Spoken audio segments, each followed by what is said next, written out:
today to be the MC for the program and to try to move things along. So I'm not going to go too deep in the beginning, other than that I want to just say that Senator Sanders is not wrong about where we are. I think that there are a lot of factors that have brought us to where we are, why we have folk that have been crying for the last couple of days and upset. I think one of the main factors is that the New York media wanted a candidate and pushed to make that happen and tried to convince folk that were not convinced at all to vote for the candidate. People out in Ohio and the Rust Belt and Pennsylvania, Haitians in Florida that didn't come out to vote, women, white women.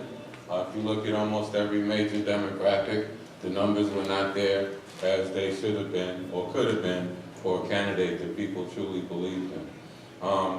If you look at also the winning percentage for the candidate, he won with a lower percentage of votes than McCain lost in 2008 and Romney lost in 2012. So there clearly was an opportunity, if we had major turnout, for a candidate that everybody believed in to have won the race.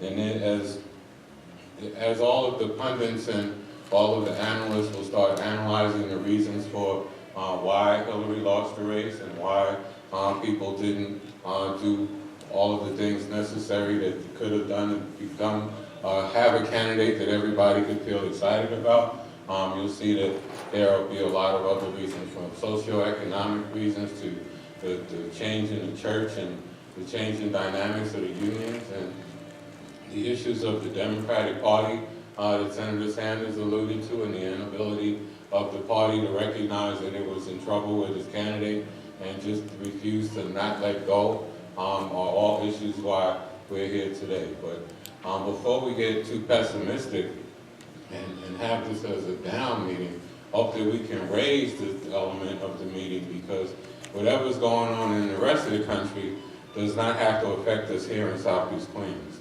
In Southeast Queens, we are better than anywhere else in the country with organizing and putting things together and working in collective groups to make things happen, and stopping problems and stopping issues, from the senator when he stopped the illegal hotel that was going to go across from Springfield High School, to other issues. Whenever we work collectively on an issue, we've been able to make it go away. And whenever we've been able to come across as a clear and joint community to make and raise our voice from making things happen, it's happened.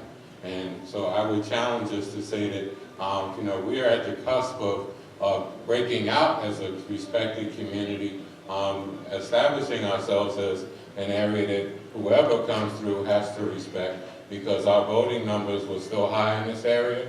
We still have a strong ability to organize, and we still have a lot of people that are free thinkers and understand the value of this community, making sure that this community is a community that will stay strong and stay united and continue to build as we move forward. So with that, I'm going to just ask the speakers to come forward.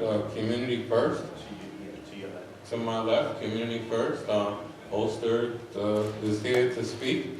And then Reverend Dr. Johnny Green, President of Mobilizing Preachers in Community Impact. On the right show. You're on the road. You're on the road? Okay. So, and then we will continue to, we're going to open this up to Q&A after we hear from Ulster on his opinion on what has happened over the last week or so. But I would also just remember that, as we are organizing and have to organize as a community, I would challenge us to remember that, we have a lot of power within our own walls and within our own abilities. And, this is a community that shut down the construction at Rochdale when it wasn't handling things for black people. I don't know if anybody is here old enough or participated in that. This was a community that closed down Kennedy Airport to make sure that Kennedy Airport was built, and it got Roy Wilkins Park. So, this is a community that can get things done when we work together. And there's plenty of examples over and throughout time. So with that, I want to turn it over to the committee first, and wherever you want to be for 10 minutes.